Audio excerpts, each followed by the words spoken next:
السلام عليكم ورحمة الله تعالى وبركاته، كي دايرين؟ لاباس عليكم؟ بخير؟ نتمنى تعم حياتكم السعادة والتفاؤل والثقة في النفس، وأهم شيء هي الثقة في النفس يا أحبتي في الله.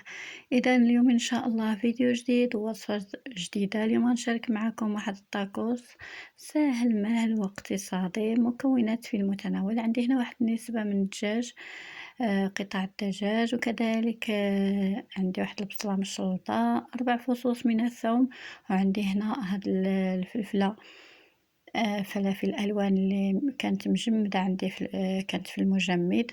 طبعًا كنغسلها مزيان وكنشفها ومن بعد كنقطعوها وكنديروها هكا في بلاستيكات غذائية، وغير كنحتاجوهم كنجبدوهم. هذا ما كان.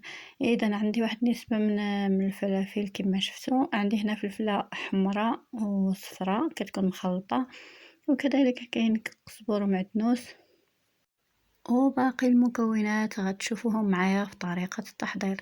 هنا كناخد مقلاة اللي كندير فيها واحد النسبة من الزيت النباتية اللي فاش غنشحر كل هاد الخضر مع دوك القطع ديال الدجاج.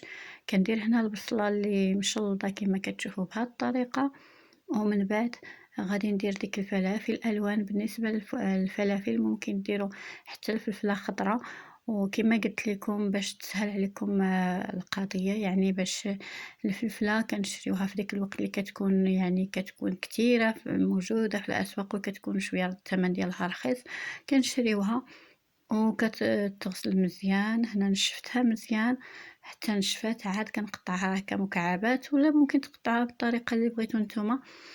قطعتهم هكا مكعبات وعمرتهم في بلاستيكات غذائيه وكنحتفظوا بهم.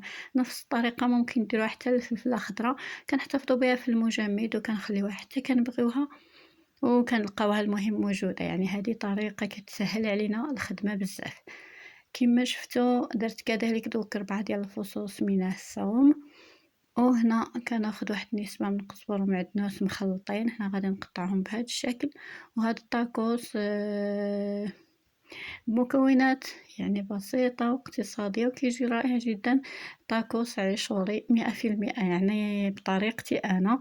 هنا بالنسبة ممكن تستغناو على هاد القزبر ومعدنوس، لكن أنا كنفضل ندير فيه حتى هاد المرة ندير القزبر ومعدنوس، كيجي رائع جدا. يعني هاد الطاكوس زوين ما تشبعوش منه. وهاد الطريقة أبسط منها ما كاينش وبدون أي تعقيدات. يعني درت الزيت، البصلة، الثومة، دوك الفلافل الألوان، ومن بعد قزبر ومعدنوس، وغندير دوك القطع ديال الدجاج. ممكن بالنسبة للدجاج ديروا النسبة اللي عندكم أو على حسب عدد أفراد الأسرة. أنا دائما كنعطيكم القياس أو كنعطيكم المقادير أو المكونات، وانتم ممكن تضاعفوا الكمية ولا تنقصوا على حسب عدد أفراد الأسرة وعلى حسب الموجود عندكم في البيت. هذا ما كان. هنا درت القياس الكافي من الملح، كندير معلقة صغيرة ديال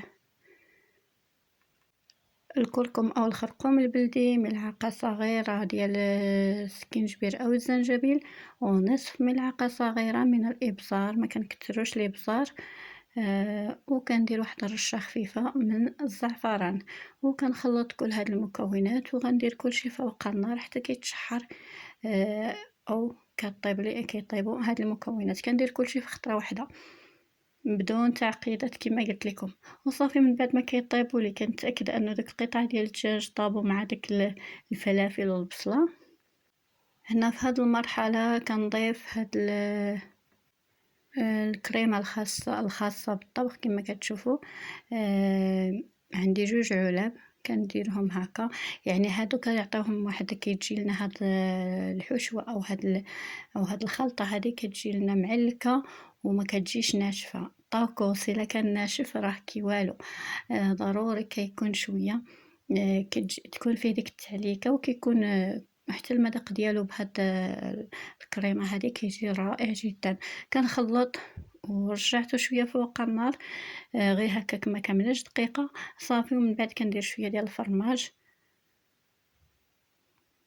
الموتزاريلا أو أي نوع من الفرماج الفرماج كاين عندكم، حتى ممكن تستعملوا حتى الفرماج مثلثات إذا كاين واحد 3 ولا 4، غير باش كيعطي داك التعليكة وهاد الخلطة كتكون متماسكة. كنظن الفكرة وصلت. وصافي هاد الخليط ديالنا واجد. دابا بالنسبة للطاكوس، يعني الأب ديالي جاب هذا شريناه هاد الطاكوس والحجم ديالهم كبير، لهذا درت ندير على قياس ديك الطبسيلة كما شفتوا. قطعت بالسكين، وهاد الحواف ديال هاد الطاكوس طبعا ما غاديش يضيعوا. من بعد غادي نقطعهم في مقلاة مع شويه ديال الزيت حتى كيتحمروا شويه، وندير عليهم البيض مع شويه د الملحه وشويه د الفرماج من الفوق. وها هي أكلة جديدة، يعني أكلة أخرى بالبقايا ديال الطاكوس. وباقي نشارك معكم بزاف د الوصفات من بعد إن شاء الله، بالتدريج شوية شوية إن شاء الله. غادي نحاول ما أمكن نشارك معكم أي حاجة نوجدها في البيت، غادي نشاركها معكم بإذن الله. الله يرزقنا غير الصحة والسلامة ولهنا هذا ما كان. إذا كما شفتوا من بعد ما قطعت داك الطاكوس بهذه الطريقة، يعني الفيديو يشرح نفسه. بالنسبة للمكونات، يعني ديك الخلطة ديال الدجاج مع الفلافل والبصل، وكذلك كاين عندي الخس والطماطم قطعتها دوائر، وكذلك شرائح البصل اللي قطعتهم بديك الشكل اللي شفتوا معايا. وعندي هنا واحد النسبة من البطاطا مقلية. وطبعا كاين الفرماج محكوك، فرماج موتزاريلا او الجبن، ممكن تستعملوا اي نوع عندكم. كما شفتوا هنا كناخذ ملعقه وكناخذ واحد النسبه من هذا الخليط بهذا الشكل هذا. يعني ما نحتاجش لا ندهن لا المايونيز ولا حتى شي حاجه، يعني الخلطه غير هكا بوحدها كتجي معلكة وزوينة. هنا في هذا الجانب كما شفتوا كندير داك الخس مع قطع ديال الطماطم والبصل، شرائح البصل. ومن بعد غادي نقلب او غادي نلف هاد الطاكوس هذا بهذا الشكل هكا.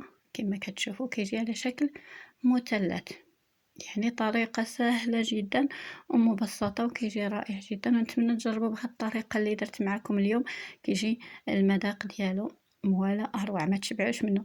وطبعا هنا في الاولى راني نسيت ما درتش الفرماج محكوك كما شفتوا معايا. هنا كندير واحد النسبة من الخلطة ديال الدجاج مع البصل والفلافل، وكندير رشة من الجبن محكوك. ومن بعد في هاد الجهة كندير الخس والطماطم والبصل. واذا بغيتو ديروا البطاطا مقلية مع فوق الجبن مع الدجاج ممكن. واذا ما بغيتو تقدموها هكاك لكم الاختيار. انا عندي هنا النسبة ديال البطاطا قليلة، لهذا غنقدمها بوحدها مرافقة لهاد الطاكوس هذا. اذا كنلف بهذا الشكل هذا وصافي حتى نكمل كل الكمية اللي عندي. يعني طريقة سهلة ومبسطة. كما قلت لكم نتمنى تجربوا الخلطة كما درت، او داك الدجاج مع الفلافل والبصل بنفس الطريقه اللي درتها. راه كيجي الطاكوس كيجي بنين بزاف ما تشبعوش منه. اذا غادي نستمر غندير معكم كذلك هذه، ومن بعد غادي نكمل كل كميه وتشوفوا معايا الشكل ديالهم. يعني طاكوس رائع جدا، ممكن توجدوه في البيت. وان شاء الله كما قلت لكم باقي نشارك معكم وصفات كثيره ومتعدده ان شاء الله يا ربي. هو القادم أجمل وأفضل إن شاء الله. ودائما نحاول ما أمكن هاد القناة ديالي نخدم عليها إن شاء الله يا ربي. الله يوفق الجميع، ولكن إن شاء الله غنحاول نخدم عليها أكثر ونشارك معكم كل حاجة ممكن نوجدها هكا في البيت اللي ممكن تفيدكم أو تنفعكم أو على الأقل تعطيكم فكرة من الأفكار. هذا ما كان. دائما فيديوهاتي بسيطة جدا، يعني لا ترقى لفيديوهات بعض القنوات يعني، ولكن أنا بالنسبة لي دائمًا الشعار ديالي في القناة التميز في البساطة، هذا ما كان، وأنا راضية على راسي وعلى داك الشي اللي كنقدمو. إذًا من بعد ما عمّرت كل الكمية ديال الطاكوس، من بعد نحمّرهم شوية في ديك المقلة الخاصة بالطاكوس، كيما شفتوا معايا هذا هو الشكل النهائي ديالهم، كيجيو رائعين جدًا، ومن بعد كنفرشوا شوية ديال البصلة مع بطاطا مقلية، ممكن نقدموا بطاطا مقلية هاكا معاها، ولا ممكن نديروها في الطاكوس، لكم الاختيار. ودابا ندوزو لمرحلة التذوق، ونقول لكم الصراحة المذاق ماما ميا وتحدي، نتمنى فعلا تجربوها، وإلى الملتقى إن شاء الله في فيديو جديد مميز ورائع طبعا. وبالنسبة للصوت كنهضر مؤخرًا بصوت منخفض لأنه ما كان بالنسبة للمونتاج حتى كتكون كتنعس وصال، لأن الوقيتة ديال الوليدات الصغار حتى كتنعس وصال، وولد خويا كذلك خوها أمير حتى كينعسوا، عاد كنمونطي الفيديو يعني حتى عاد كنلقى الوقت للمونتاج. هذا ما كان، باي باي عليكم.